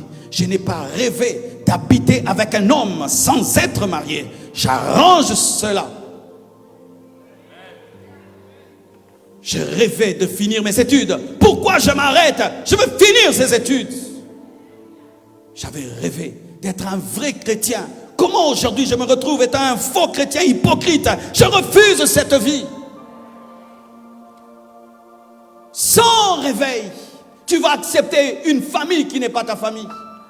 Lorsque tu étais célibataire, est-ce que tu rêvais d'avoir un tel couple? Un couple qui se chamaille tout le temps. C'était ça ton rêve. Ton rêve d'enfant, c'était d'avoir une famille froide, sans joie, sans paix. Quand tu t'es marié, c'était ça ton rêve, d'avoir des enfants qui ne te parlent pas. Quand tu t'es marié, c'était ça ton rêve, d'insulter tout le temps tes enfants. Quand tu étais jeune, ton rêve c'était de battre tes enfants. Quand tu étais jeune, ton rêve c'était de vivre dans la médiocrité. Non, mais pourquoi tu acceptes cette vie? C'est parce que tu n'es pas réveillé. Réveillez-vous, réveillez-vous et réclamez vos vraies vies, et réclamez vos vraies familles, réclamez vos vrais couples, réclamez vos vrais ministères. J'ai servi Dieu pendant 11 ans, dans un coin, 600 membres seulement. Les gens disaient que c'était bien, parce que des fois tu peux être un bon endormi, parce qu'il y a des gens qui deviennent beaux en dormant. Et tu peux être un bon endormi, on t'aime, ah il dort bien. Et j'étais dans une vie que je n'aimais pas. Mais les gens me disaient que c'était bien. Un jour, j'ai dit non. Moi, Dieu ne m'a pas appelé à ça. Quand Dieu m'a appelé, il m'a dit que je vais influencer le monde. Il m'a dit que je voyagerai dans le monde entier. Et je prêcherai la parole. Il m'a dit que je serai le pasteur d'une grande église. Ça, c'est ce que Dieu m'avait dit. Mais ça, ce n'est pas ma vie. J'ai recommencé le ministère à zéro. J'ai quitté là où j'étais. Je suis allé dans un quartier où on ne me connaissait pas. J'ai perdu 400 membres. Et avec 200 membres, on a recommencé à zéro. On vient de tenir une veillée. Nous étions à 11 000 personnes. 11 000 personnes. Va sur Facebook, tu vas voir cela. Dieu l'a fait. Et aujourd'hui, je suis à Genève, je te prêche. Demain, je serai à Paris, je vais prêcher. Je vais prêcher à Bruxelles. Et je prêche dans le monde entier. Je prêche comme Dieu m'avait parlé. Il est temps de te réveiller et de réclamer ta vraie vie. Il est temps de refuser cette vie qui n'est pas la tienne. Rejette l'enfant mort et réclame l'enfant vivant. Rejette l'enfant mort et réclame l'enfant vivant.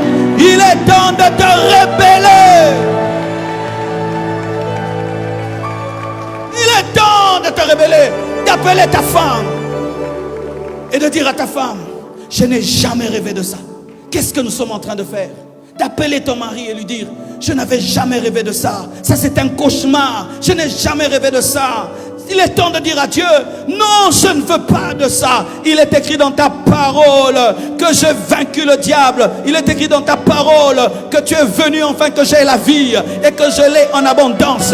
Je refuse la maladie. Je refuse la pauvreté. Je refuse la médiocrité. Je refuse la stagnation. Je refuse des démons dans mon corps, car je suis le temple du Saint-Esprit.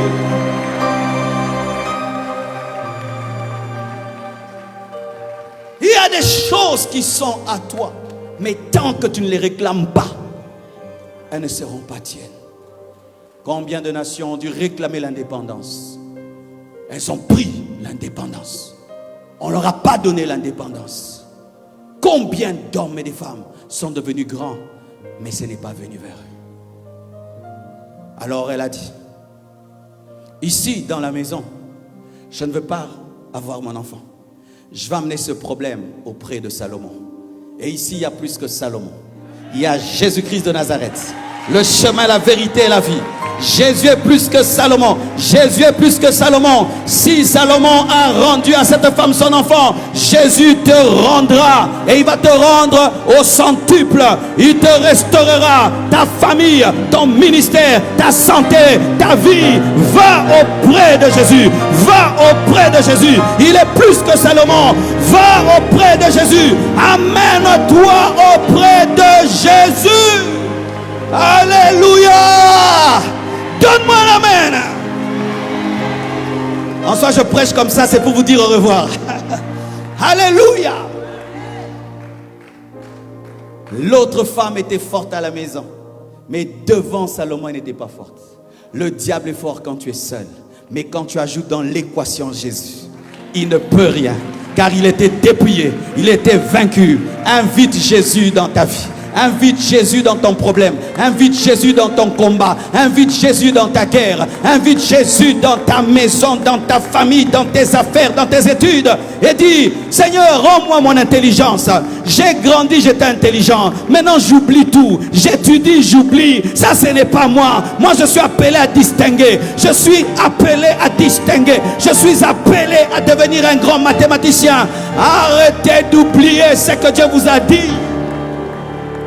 Oh, je peux parler. Certains, vous tombez dans le piège. Lorsque tu réclames ton enfant et tu n'as pas cet enfant, tu oublies même que tu as eu un enfant. Certains, lorsque leurs rêves se dissipent, se disent non, c'était mes pensées, c'était mon imagination, et se résignent à ça, vivons seulement comme ça, faisons seulement comme ça, comme ça. Tu n'es pas heureux. Alors bats-toi pour ton bonheur. Bats-toi pour ton bonheur. Et voici. Lorsque elle amène cette femme devant Salomon, Salomon juge et lui donne l'enfant. Quand elle a eu cet enfant, je suis sûr qu'elle a aimé davantage son enfant. Parce qu'on apprécie davantage ce qu'on a perdu. Et quand Dieu va restaurer ta vie, tu l'aimeras plus qu'avant. Tu vas aimer tes enfants plus qu'avant. Tu vas aimer ta femme plus qu'avant. Tu vas aimer tes enfants plus qu'avant. Et quand elle est rentrée, on l'a dit, tu viens d'où? Il dit, je viens de voir l'homme le plus sage de la terre. Cet homme m'a rendu mon enfant. Rien qu'en parlant. Comment? Je n'ai jamais vu ça. Il a pu dévoiler ce qui était dans mon cœur. Il a révélé que l'autre était une jalouse. Cet enfant aussi s'appelait Jonathan. Je crois qu'elle a ajouté le nom Jonathan Salomon en mémoire de Salomon. Et chaque fois que Dieu restaure nos vies, il veut faire de nous des adorateurs. Enfin, que ce que tu as reçu devienne une source d'adoration. Ce que je te dis, je l'ai fait. Quand j'ai donné ma vie à Jésus, j'allais à l'église, on prêchait des si belles choses sur les familles. Mais quand j'ai rentré chez nous, c'était le contraire des prédications. En ces temps-là, j'étais le seul chrétien de la famille. Imagine, tu viens d'une atmosphère comme celle-là, et quand tu entres à la maison, tu sens que c'est le contraire de tout ce qu'on t'a prêché. Et une voix te dit, laisse tomber. Toi, bats-toi, va seulement au ciel. Et Dieu m'a dit non, prie pour eux. J'ai jeûné pour ma famille. Tous les vendredis, je jeûnais pendant 10 ans. J'ai une photo de moi, si j'étais un porte-manteau. Mince, 45 kilos. Je pleurais pour mon père. Je pleurais pour mes frères et sœurs. Je pleurais pour notre maison. Parce que ce que mon pasteur m'enseignait, ce n'est pas ce que je vivais à la maison. Et j'ai réclamé cela.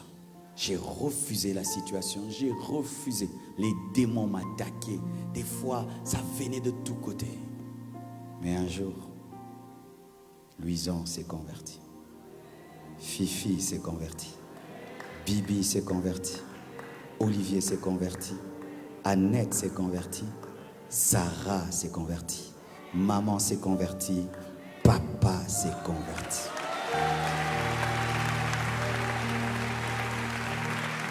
Luisan est devenu pasteur. Fifi est devenu pasteur. Bibi prêche aussi. Annette prêche aussi. Olivier fait mon son quand je prêche. Sarah, avant son mariage, elle était protocolaire. Tout le monde s'est marié. Tout le monde travaille. Tout le monde se bat dans la vie. Tout le monde est indépendant. Et quand on se retrouve avec papa et maman, comme on l'a fait à la fin de l'année, on s'est offert des cadeaux et tout. Je dis, le rêve est devenu réalité. En décembre, j'étais à Istanbul en vacances. J'ai arrêté mes vacances. J'ai pris un avion pour Cape Town pour soutenir l'église que mon frère Luisan a commencé. Avec sa femme, on a prêché ensemble. J'étais là pour prêcher dans l'église que Luisan a commencé à Cape Town. Et quand j'ai une convention des femmes, j'ai dit, Fifi, viens prêcher les femmes. Elle prêche. Waouh! On croirait un film, mais c'est ma vie. Mes filles, un temps, c'était loin. Qu'est-ce que je veux te dire? C'est possible de récupérer ta vraie vie, mais tu dois la réclamer ardemment jusqu'à ce que ce sera réalité. Je ne dis pas que ce sera facile. Tu devras te battre. Des fois, tu seras découragé. Mais tant qu'il y a la vie, il y a de l'espoir. C'est pourquoi aujourd'hui, je vais prier pour les familles, pour la restauration des familles, pour le réveil des familles. Car nous pouvons, pasteurs, bâtir des grandes églises. Si les familles sont malades, ces églises mourront. C'est ce que Dieu m'avait révélé. J'étais un bon prédicateur, onction, miracle, tout. Je ne parlais pas des familles. Et quand ils ont commencé à divorcer, quand ils ont commencé à venir s'accuser tout le temps dans mon bureau, je me suis rendu compte que mon enseignement était incomplet. Et Dieu m'a dit, chaque fin du mois, enseigne les familles. Enseigne les familles. Et nous sommes devenus une église des mariages et des familles. Prenez-en soin. C'est pourquoi, bizarrement, ce dernier jour, je finis en vous parlant de la famille. Parce que si l'onction que tu as reçue, tu la mets dans une famille détruite, tu vas la perdre. Si l'onction que tu as reçue, tu as une mauvaise femme, elle va te distraire. Ramenez vos familles au centre de vos cœurs. Car Dieu, quand il va envoyer un prophète sur la terre, il passe par une famille. Quand même Jésus devait venir sur la terre, il est passé par une famille. Arrêtez de mépriser vos familles. Je m'en fous d'eux, ce sont des sorciers. Tu es le premier sorcier. Vous qui êtes au bord du divorce, réfléchissez. Vous qui avez une décision de divorcer, réfléchissez. Car au dernier jour, Dieu jugera les parjures. Oui, Dieu parle dans sa parole de la femme de la jeunesse. Dieu parle de la femme de la jeunesse, de la jeune fille de 20 ans qui t'a donné sa jeunesse. Maintenant, tu es devenu un grand homme, millionnaire, milliardaire. Ta femme maintenant a 60 ans.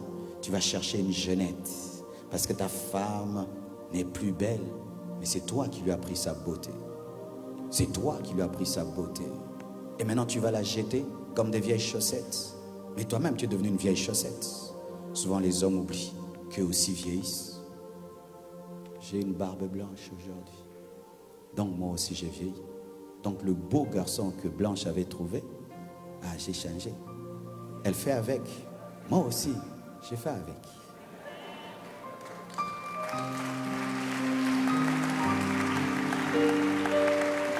Amen. Qui veut réclamer sa vraie vie, sa vraie famille, sa vraie destinée? Tenons-nous debout et nous acclamons le Seigneur.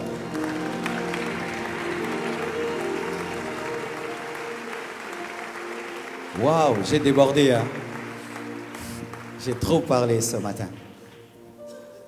Il guérit encore, encore, encore.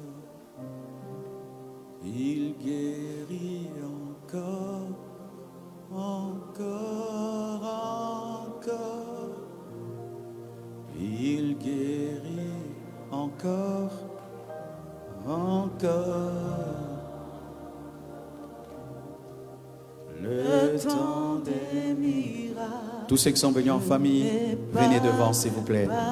Même si vous êtes en haut, si vous êtes venus en famille, approchez-vous. Tenez-vous les mains.